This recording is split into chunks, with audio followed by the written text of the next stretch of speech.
বিশ্বনবী তাহাজ্জুদের সময় দাঁড়িয়ে যেতেন। ছোট্ট একটা ঘরে চাটাইয়ের উপরে বিশ্বনবী মা এসে শুতেন, গাদাগাদি করে জায়গা নাই। মাঝরাতে বিশ্বনবী তাহাজ্জুদের জন্য দাঁড়াতেন, আল্লাহু আকবার বলে দাঁড়িয়ে যেতেন, নামাজ শুরু করে দিতেন। বিশাল বড় সূরা পড়তেন, কিরাত পড়তেন, রুকু করতেন, কিন্তু সিজদার জায়গায় সিজদা দেওয়ার জায়গা নাই। সিজদার জায়গায় মা এসা পা বিছিয়ে শুয়ে আছে। বুখারীর বর্ণনা, বিশ্বনবী সিজদায় যে হাত দিয়ে মা এসার পায়ের মধ্যে চিমটি কাটতেন, মা এসা বুঝতে পারতেন বিশ্বনবী এখন সিজদায় যাবে। সুবহানাল্লাহ পড়েন। মা এসা বুঝতে পেরে পা দুইটা সরিয়ে নিতেন, বিশ্বনবী সিজদা দিতেন। সিজদা দিয়ে বিশ্বনবী যখন আবার দাঁড়িয়ে যেতেন, মা আয়েশা পা বিছিয়ে আবার শুয়ে পড়তেন। কি ইবাদত ছিল বিশ্বনবীর! হাত্তা তাতাওয়াররামু কদামা। মা আয়েশা বলতেন বিশ্বনবী দাঁড়িয়ে থাকতে থাকতে এত সময় ধরে তাহাজ্জুদের সালাত পড়তেন, ওনার পা গুলো ফুলে এরকম টিউমারের মতো মোটা হয়ে যেত। সুবহানাল্লাহ পড়বেন না? দাঁড়িয়ে থাকতে থাকতে বিশ্বনবীর পা গুলো টিউমারের মতো মোটা হয়ে যেত। প্রথম রাকাতে বাকারা, আলে ইমরান পড়ে ফেলতেন। সুবহানাল্লাহ পড়েন। বিশ্বনবীর পা যেন ফেটে যাবে, এভাবে হাত বেঁধে দাঁড়িয়ে থাকতে থাকতে বিশ্বনবীর হাতগুলো বাঁকা হয়ে যেত, ব্যথা হয়ে যেত। বিশ্বনবী তখন হাত দুইটা ছেড়ে দিতেন।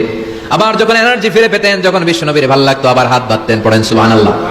তার মানে হাত ছেড়ে দিও নামাজ পড়া যায়, হাত ছেড়ে দিও। মালিকি মাযহাবের কিছু স্কলাররা ওনারা মত নিয়েছে, ওনাদের অনুসারীরা এরসাল করে।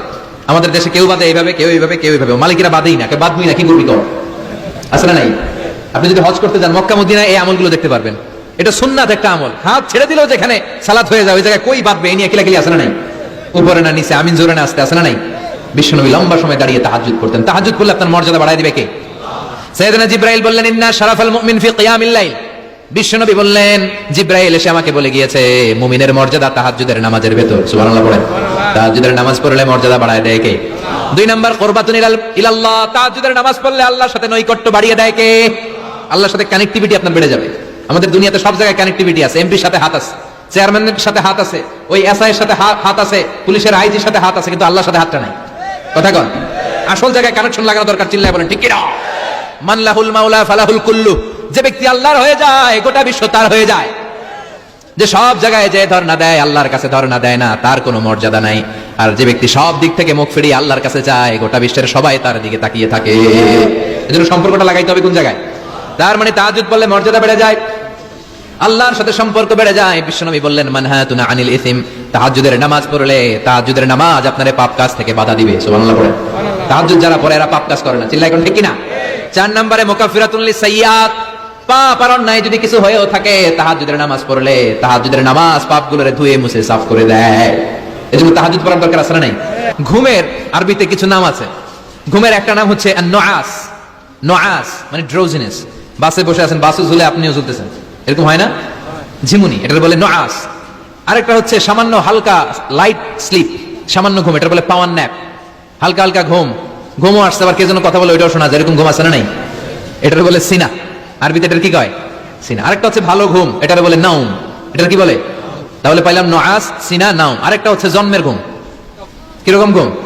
এমন ঘুম যে ঘুমে ডাকলেও মানুষ ওঠে না, যেটা শেষ রাতে আমাদের যে ঘুমটা হয়, তার 3টা-4টার দিকে কম্বল টেনে টেনে আরেকটু ঘুমাইতে মনে চায়, এরকম একটা ঘুম আছে না নাই? এই ঘুমটাকে আরবিতে বলে হুজুদ। কি বলে? সবাই বলেন। এই হুজুদের ঘুমকে স্যাক্রিফাইস করে ওই টাইমে যে সালাতটা পড়া হয়, ওই সালাতকে আরবিতে বলে সালাতুল হুজুদ বা সালাতুত তাহাজ্জুদ। সুবহানাল্লাহ পড়বেন না? এজন্য রাব্বুল আলামিন বলেন, ওয়া মিনাল লাইলি ফাতাহাজ্জাদ বিহি নাফিলাতান লাকা আসা আন ইয়াবআসাকা রাব্বুকা মাকামান মাহমুদা।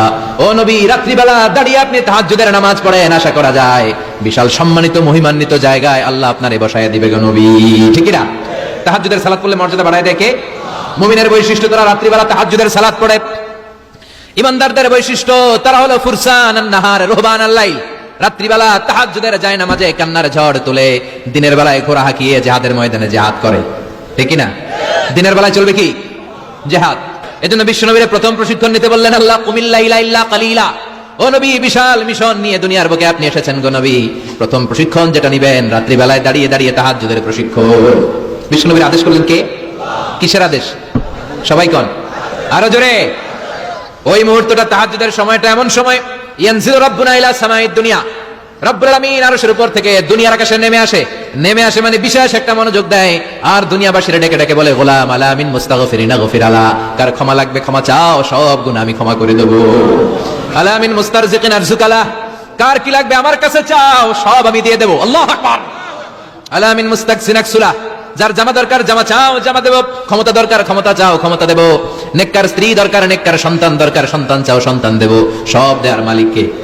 কেউ যেটা পারে না পারে কে? কেউ যেটা দেয় না দেয় কে? কেউ যেটা বোঝে না বোঝে কে? আল্লাহ শেষ সাথে আম করে ডাকে, দেওয়ার জন্য ডাকে, কিন্তু চাওয়ার সময় আমাদের নাই। উনি দেওয়ার জন্য প্রস্তুত, কিন্তু এটা তো নেওয়ার লোক লাগবে। কথা কন।